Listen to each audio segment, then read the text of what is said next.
Au nom du Père et du Fils et du Saint-Esprit, ainsi soit-il, bien chers fidèles.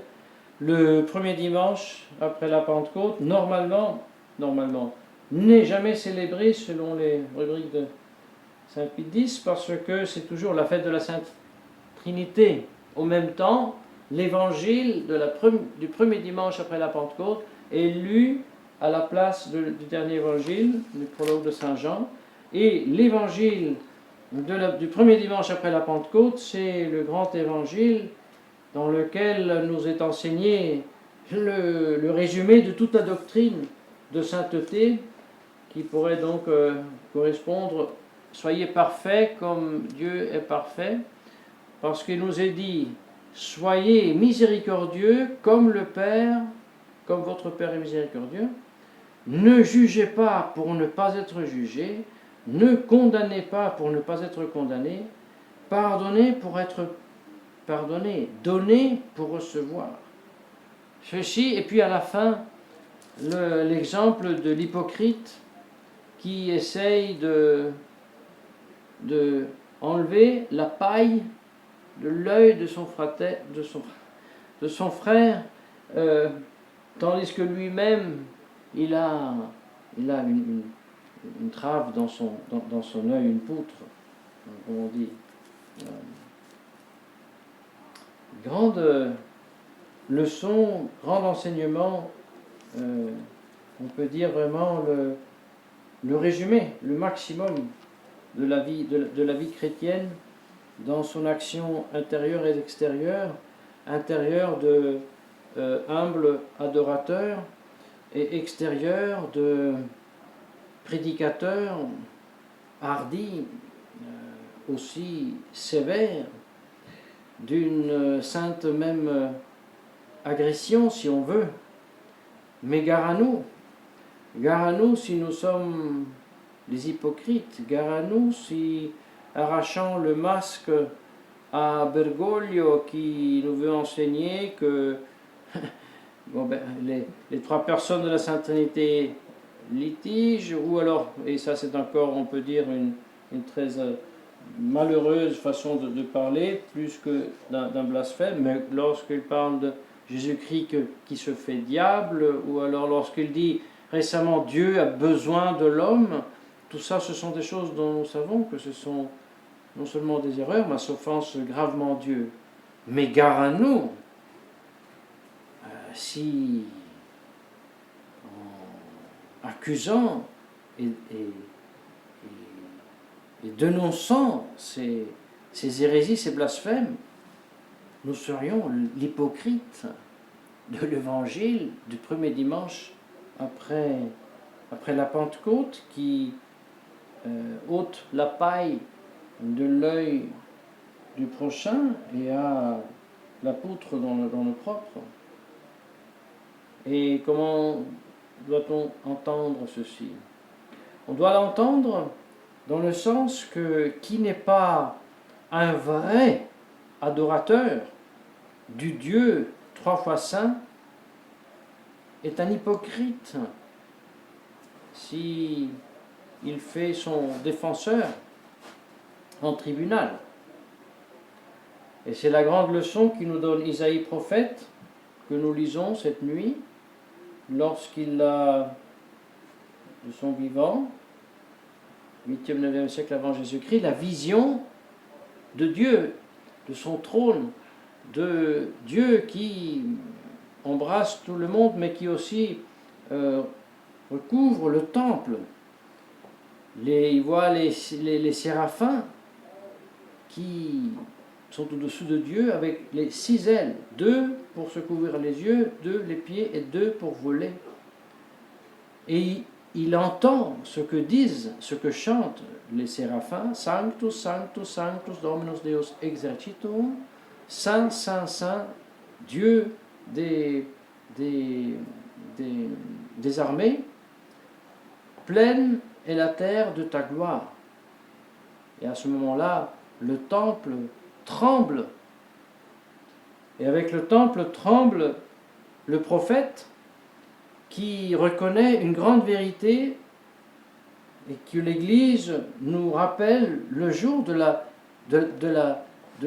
du comble des fêtes liturgiques, après avoir fêté l'incarnation, la rédemption, la résurrection, l'ascension, la Pentecôte, maintenant Dieu lui-même, le sens de tout ce qui est, sens de notre création, sens de notre rédemption, voilà que nous sommes rejetés tout d'un coup en lisant le prophète Isaïe, tout d'un coup de nouveau, tout au début. Nous voyons comme humanité avant la rédemption, avant le baptême, avant la grâce. Dans le personnage de Isaïe prophète qui voit, entend tout ce spectacle de Dieu et de ses anges, et d'une part reconnaît, gare à moi si j'annonce pas ce que je vois, mais je suis dans l'impossibilité de le faire, parce que moi-même je suis un homme aux lèvres polluées, qui devrait parler à un peuple qui à son tour a les lèvres polluées. Ici, je suis dans un dilemme terrible, je dois et je ne peux pas. Et c'est bien la situation de l'humanité déchue dans le péché originel. Elle doit honorer Dieu et elle n'est même pas capable de le faire. Si ce n'est Dieu qui se fait en avant et qui se révèle dans sa miséricorde avec l'incarnation, la rédemption et l'Église qui nous donne la grâce, cette vie surnaturelle qui nous permet de nouveau de connaître, aimer, servir Dieu. Voilà que l'ange, le séraphin, se détache des autres, vole vers l'autel, prend avec une pince un caillou, calculum, et purifie le prophète. Il lui dit, tu es purifié. Et en ce moment-là, la situation change, parce que lorsque Dieu demande qui ira annoncer tout cela au peuple, la réponse est très simple, maintenant c'est moi. Un instant auparavant, je me sentais et j'étais dans l'impossibilité de le faire. Maintenant que par ta miséricorde, tu m'as purifié de mon péché, c'est moi qui vais annoncer ce peuple. Mais la chose encore plus ravissante et terrible suit. Dieu donne l'ordre, non pas de prêcher la bonne nouvelle. Va et dis à ce peuple qu'il écoute et il voit, il est curieux d'écouter, curieux de voir, mais il ne veut pas comprendre, il ne veut pas saisir, ni ce qu'il écoute, ni ce qu'il voit. Pour cela, tu vas aveugler ce peuple. Tu lui vas boucher les oreilles, tu vas endurcir son cœur, afin qu'il ne se convertisse et que je ne puisse pas le guérir. Dirons-nous, est-ce possible, le bon Dieu qui parle ainsi? Oui, parce que, en se révélant ainsi, il ne révèle pas ce que le méchant pense, que Dieu est méchant, mais il révèle ce qui est la vérité, c'est que ce n'est pas Dieu qui est méchant, c'est l'homme qui est méchant. C'est l'homme qui est ingrat. C'est l'homme qui s'est détaché de Dieu. Et en même temps, il est curieux de connaître, de savoir, sans vouloir comprendre, sans vouloir saisir. Et Dieu punit, bien sûr, en justice, cette malice. D'autant plus qu'il a fait miséricorde et qu'il s'est incarné et qu'il nous a rachetés dans son sang et qu'il y a toujours des hommes qui écoutent sans comprendre, qui sont curieux de voir sans saisir et qui, même en simulant être ses représentants, nous racontent que Jésus-Christ s'est fait diable, que Dieu n'est pas catholique, que en Dieu les personnes disputent, que Dieu a besoin de l'homme. Eh bien, malgré aussi donc la miséricorde, la rédemption, il y en a toujours, et l'homme toujours est incliné à cette malice, mais que Dieu punit. Et le prophète Isaïe, en voyant ce grand mystère de la bonté, miséricorde de Dieu, de la malice, du péché et de l'homme, il demande, mais Seigneur, jusqu'à quand ça durera tout cela? Et la réponse est jusqu'à ce que la cité soit complètement désolée et sans habitants, jusqu'à que les maisons soient sans hommes, et la terre complètement déserte, désertifiée. Comme ont fait les musulmans avec le nord de l'Afrique et avec la Palestine, détruit tout.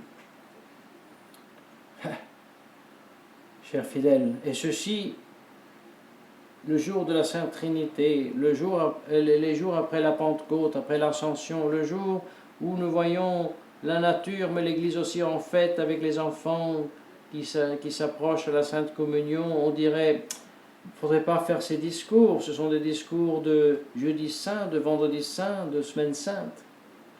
Mais c'est l'Église qui les fait, ces discours, et le jour même de la Sainte Trinité, pour nous rappeler et nous inviter à tenir toujours présent que sans la grâce de Dieu, sans sa miséricorde, nous sommes pécheurs, nous sommes malices. Et ce même premier dimanche, dans l'évangile, donc, non pas de la fête de la Sainte Trinité, mais du premier dimanche, la parabole, justement, de la paille et de la trave dans le lieu du prochain et dans la poutre, comme on dit, le grand tronçon d'arbre, dans le propre œil.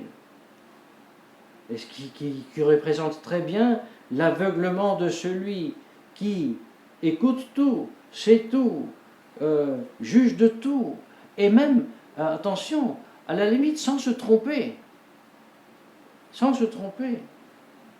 mais non pas par esprit de foi, esprit d'espérance, esprit de charité, esprit d'adoration, mais par orgueil, par plaisir de faire le juge.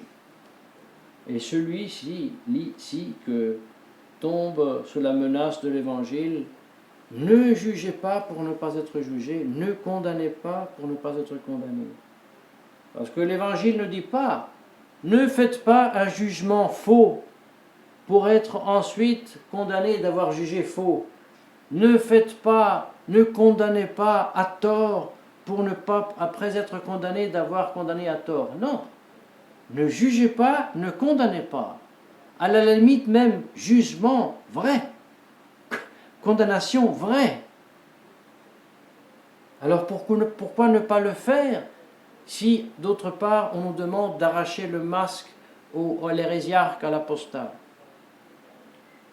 Parce que si nous le faisons sans être nous-mêmes des adorateurs, des vrais adorateurs de Dieu, qui vivent de la conscience dans laquelle vivait le prophète Isaïe, de notre propre rien et de notre radicale dépendance de Dieu, de sa grâce, nous sommes des hypocrites.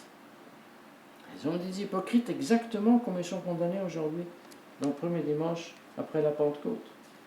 Mais non pour cela, nous pouvons dire, pour ne pas être des hypocrites, nous laissons tout aller comme ça va.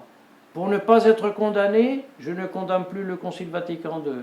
Pour ne pas être condamné, je ne dis plus rien sur Bergoglio quand il nous dit que Jésus-Christ s'est fait diable. Et non, ni l'un ni l'autre. Nous devons l'en faire, mais dans l'esprit de sainteté et dans la réalité de cette sainteté. Que le Dieu trois fois saint, Dieu des armées, par intercession de la Sainte Vierge Marie, nous veuille concéder cette grâce d'agir en l'imitant au nom du Père et du Fils et du Saint-Esprit, ainsi soit-il.